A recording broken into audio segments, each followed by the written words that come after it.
Welcome to Monday Morning Coaching. Hey, everybody. Good morning. Welcome to Monday Morning Coaching. Thank you for being in this group. I appreciate all of you all being here. Thank y'all so much. It has just made my heart absolutely grateful that you all would stick in this group and you would hang out with me every Monday morning. Thank you all so much. If this is your first time to the group or you are new to me, I am Dr. Rashida Leverett, and I am a teacher, a speaker, an author, a coach. I coach Christians in the area of personal development and leadership. And so I use the Bible as my framework, and I'm so happy to have this group. This group was birthed out of a challenge I did a couple of years ago about helping Christian women find their identity, and it just morphed into that. So thank y'all for being here. I want to talk about greed and greed in leadership, okay? And I got the idea to talk about this from the book Enemies of the Heart by Andy Stanley. And so he talks about, first of all, the mantra of greed is, I owe me, right? And he says, bottom line is, greedy people believe they deserve every good thing that comes their way. Not only that, but they believe they deserve every good thing that could possibly come their way. Their mantra is, what's mine is mine because I've earned it. I've got a lot more coming. Consequently, it's hard to get a greedy person to part ways with money or stuff. Why? Because it's theirs and they're scared. Like the angry man or woman, greedy people usually have a story to tell. And as with angry people, this story explains their propensity towards greed. For example, being raised in a home with little or no financial security might explain why men and women tend to hold tight to whatever amount of money comes their way. Similarly, it's easy to understand why people who once lost everything would cling to what they have now. But greed is a different breed than the other three enemies of the heart. Greed disguises itself. I thought that was good, right? And here, let me just tell you, greed is easy to hide from ourselves, but the people around us know. Because although it may be difficult to spot greed in the mirror, it isn't difficult at all to see in the people around us. In fact, we can identify almost instantly greed in someone else. And so let me list those things he says. Greedy people talk a lot and worry a lot about money. Greedy people are not cheerful givers. Greedy people are reluctant to share. Greedy people are poor losers. That's the one that got me. I was like, whoa, that was good. Greedy people squibble over insignificant amounts of money. Greedy people talk as if they have just enough to get by. Greedy people often create a culture of secrecy around them. Greedy people won't let you forget what you have done for them. Greedy people are reluctant to express gratitude. Greedy people aren't content with what they have. Greedy people attempt to control people with their money. I have to pause there on that one. I have seen it. I've heard it in some of my clients. I've seen it in my own life in a particular family member who every time he had a conversation with you, it had to be around how much money he had, how much he was leaving everybody, and if you don't bend over and kiss his ring, he was going to cut you off. I knew he's gone now, a person like that he controlled people with money.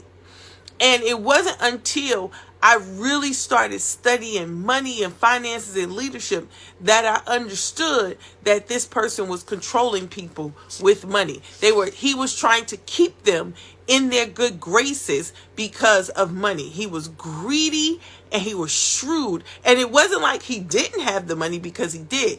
And the reason why he had the money is because he was greedy, right? And money was his God. God wasn't his God. Money was his God, right? And so here, Andy Stanley is talking about how even greed does not even have socioeconomic boundaries. He said, I've met greedy poor people and I've met greedy rich people. Greed isn't a financial issue. Greed is a heart issue. I thought I knew what greed was, and I thought I knew I could recognize it and spot it, and I still kind of can. But the new insight from this particular book that Andy Stanley raises made me think differently about greed. All right. So he says, I'll repeat it. Greed isn't a financial issue. Greed is a heart issue. Financial gain doesn't make greedy people less greedy. Financial gain or loss doesn't change anything, because greed emanates from the heart. Then he talks about taking a self-evaluation. And that's really what I want to get to. Is this an issue for you? He says. Is it hard for you to give away money? It's not for me. Y'all know, I told y'all the story that time I gave a lady who was standing on the corner a $50 bill. It's not hard for me. It's not hard for me to give to charitable causes. I do, however, have become more discerning with who I give to, because what I've realized is that being in the marketing space and taking some marketing classes, I realized that even pastors have been taught how to manipulate people's emotions.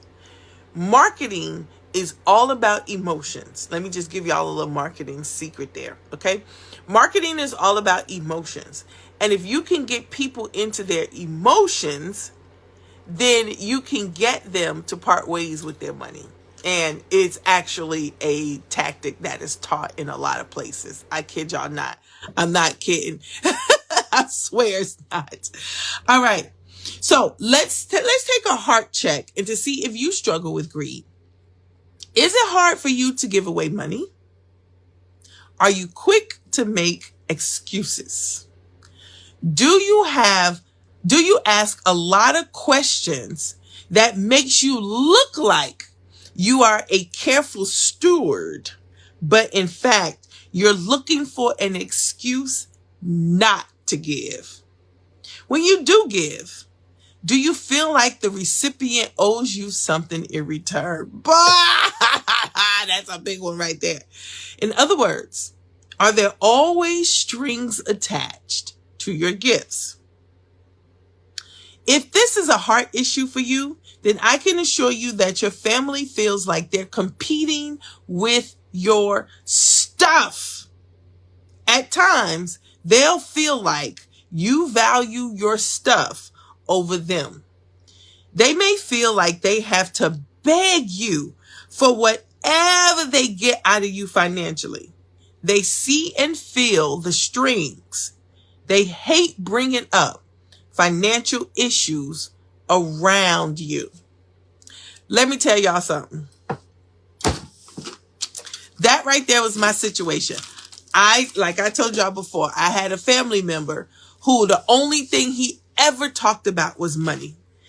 It was money this, money that, nobody's getting my money, I got money, and that was all that he had. And it was so bad, this person wouldn't even, if you were struggling hard and you went to this person, he was going to make sure you knew that you had to bow down and kiss his ring. He was going to make sure that everybody knew that you owed him money. He was going to make sure that you knew that other people come to him for money too.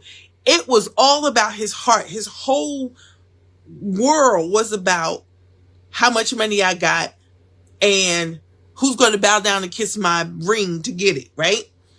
You have to understand here about greedy people, especially greedy leaders.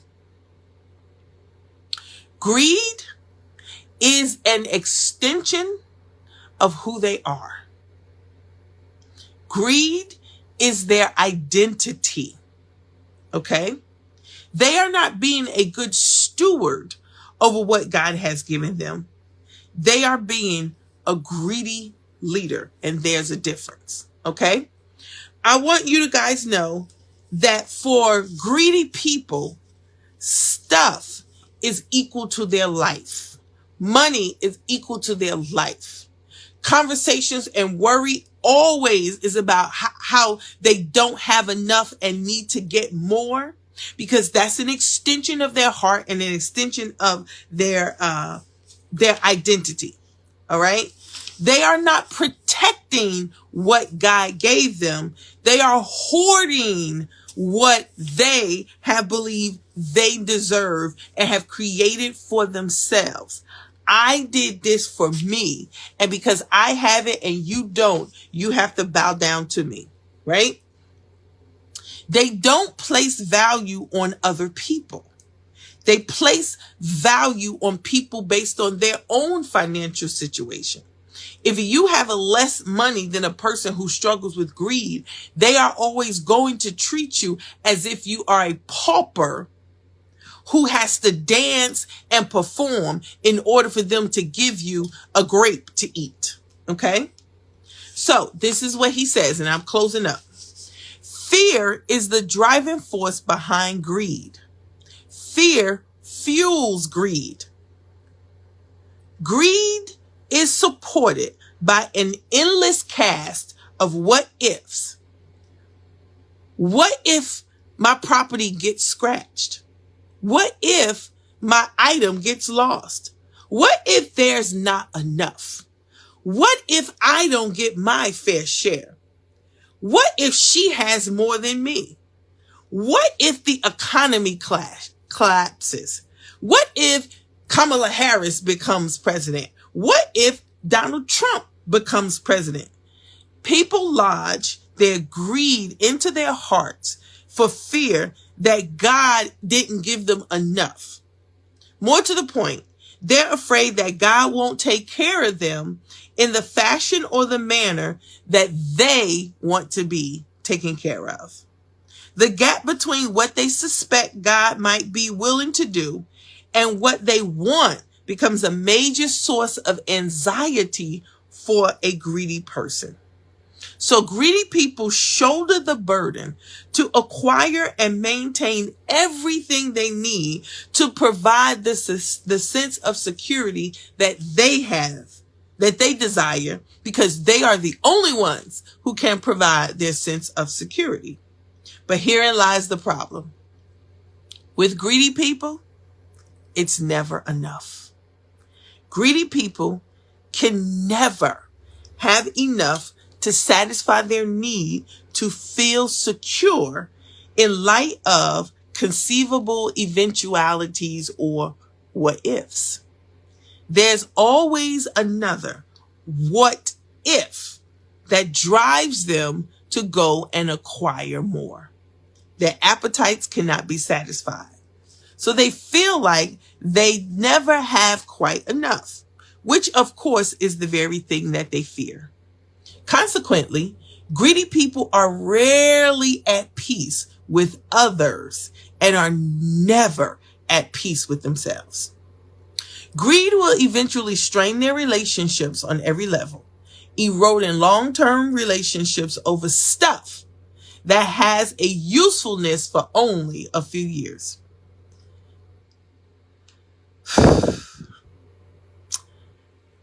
I had to breathe. I had to breathe with this. And so if you know a leader, if anything I've read, you know someone, or is this you yourself, if you're a person who struggles with greed, if it's never enough, if you have to acquire more, if you look at things more valuable than people, you may be struggling with the emotion of greed. or the spirit of greed, which happens to be one of the 7 deadly sins. Greed will destroy your relationships. Seeing people as commodities will destroy wholesome communication. Pray and ask God to show you in what areas of life are you greedy. Maybe it's food. Maybe it's not money. For me, I had to look at all the books I have in my house. God, am I just hoarding books? Because I do read a lot of books, but I read a lot of them based on a chapter. So I may not read a whole book. I may read 2 or 3 chapters because those 2 or 3 chapters really was insightful to me. For example, I read Enemies of the Heart by Andy Stanley, but the chapter on greed was the one that made me go back and take notes. So why do I have so many books? Last year, I did an audit of my book collection and found out that I had several copies of the same book. I kid y'all not. I have several copies of Brene Brown's Gift of Imperfection. I have several copies of Strength Finders. I have several copies of Emotionally Healthy Spirituality. Why do I have several copies of those books? I don't know. But I had to ask and repent after reading this, repent and pray to God to deliver me in any areas of my life where I'm struggling with greed. All right. As you go through this week, I want you to think about, in what areas of my life am I struggling with greed? Or is there someone in my life that I'm uneasy being around because they are struggling with a spirit of greed? Greed can hurt you, and it can hurt your relationships, and it can hurt your reputation as a leader, because all you worry about is stuff and money and things, and you don't worry about people. All right, y'all, have a great week. I will see y'all next Monday. Pray against the spirit of greed because it is one of the 7 deadly sins. I'll see y'all next Monday. Have a great week. Bye-bye.